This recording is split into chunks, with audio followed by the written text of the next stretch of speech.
नमस्कार, 970 लाइव में आपका स्वागत है। वित्त मंत्री ने आज राहत पैकेज के जो ऐलान किए हैं उनमें आम लोगों को जो सीधे तौर पर फ़ायदा हो रहा है उसमें 3 फ़ायदे हैं। पहला ये कि जो लोग इनकम टैक्स रिटर्न नहीं दाखिल कर पाए हैं वो 30 नवंबर तक दाखिल कर सकते हैं, उन पर कोई चार्ज नहीं लगेगा, उन पर कोई क्लेम नहीं आएगा। दूसरा है सीधे तौर पर उन्हें फ़ायदा मिलेगा कि TDS में 25% की कम कटौती होगी। और तीसरा जो सीधा फ़ायदा मिलेगा आम लोगों को वो है कि जो 15,000 से कम सैलरी पाने वाले लोग हैं उनका EPF अब उनके वेतन से नहीं कटेगा, उसके लिए सरकार ने पैसा दिया है। इसके अतिरिक्त सरकार ने कहाँ किसको क्या दिया है वो आइए आपको डिटेल से बताते हैं, क्योंकि इन लोगों को जब सहायता मिलेगी जिनका मैं अभी आपको जिक्र करने जा रहा हूं, तभी इनमें काम करने वाले लोगों के रोजगार सुरक्षित रहेंगे, उनकी नौकरियां बची रहेंगी और घर चलता रहेगा। तो आइए आपको बताते हैं कि कहां किसको क्या दिया है। सरकार ने बिजली वितरण कंपनियों यानी डिस्कॉम को 90,000 करोड़ रुपए का देने का ऐलान किया है। NBFC यानी नॉन बैंकिंग फाइनेंशियल कंपनीज को आंशिक क्रेडिट गारंटी योजना के जरिए 45,000 करोड़ रुपए की नकदी उपलब्ध कराई जाएगी, ऐसा उन्होंने कहा है। वेतन को छोड़कर दूसरे प्रकार के भुगतान पर TDS TCS की दर 31 मार्च 2021 तक 25% कम की गई है। इससे इकाइयों के हाथ में खर्च करने को 50,000 करोड़ रुपए की राशि मुक्त होगी। गैर बैंकिंग वित्तीय कंपनियों यानी NBFCs, आवास वित्त कंपनियों HFCs यानी हाउसिंग फाइनेंस कंपनीज और MFIs के लिए 30,000 करोड़ रुपए के धन के उधार की सुविधा दी है।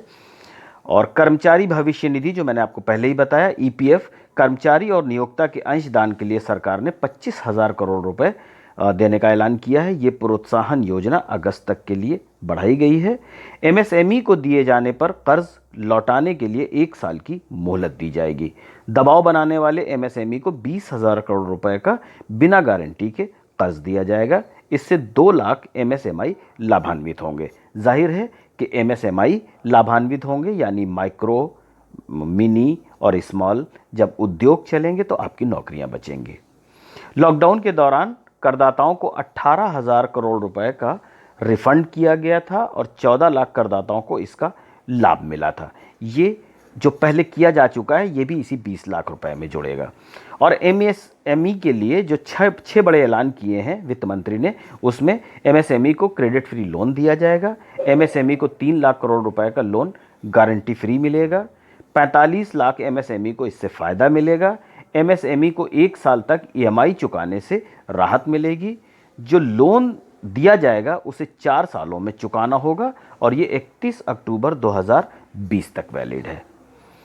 स्ट्रेस्ड MSME के लिए 20,000 करोड़ रुपए सब ऑर्डिनेट डेट दिया जाएगा। इससे 2 लाख MSME को फ़ायदा मिलेगा। सरकार GST MSME को 4,000 करोड़ रुपए का मदद देगी। फंड ऑफ फंड्स के जरिए MSME के लिए 50,000 करोड़ रुपए के लिए इक्विटी कन्फ्यूजन किया जाएगा और सरकार ने MSME की परिभाषा तय करने का फैसला किया है। 18,000 करोड़ रुपए टैक्स पेयर को रिफंड देकर राहत दी गई है और 14 लाख टैक्स पेयर को इसका फ़ायदा भी मिलेगा।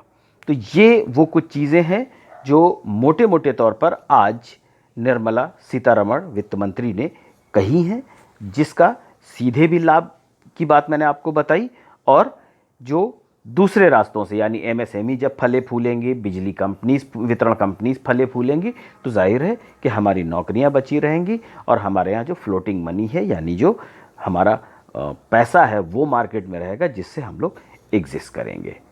कल फिर जब निर्मला सीतारमण जी बताएंगी तो मैं फिर आपको इसी तरह आसान भाषा में व्याख्या करके बताऊंगा। नमस्कार।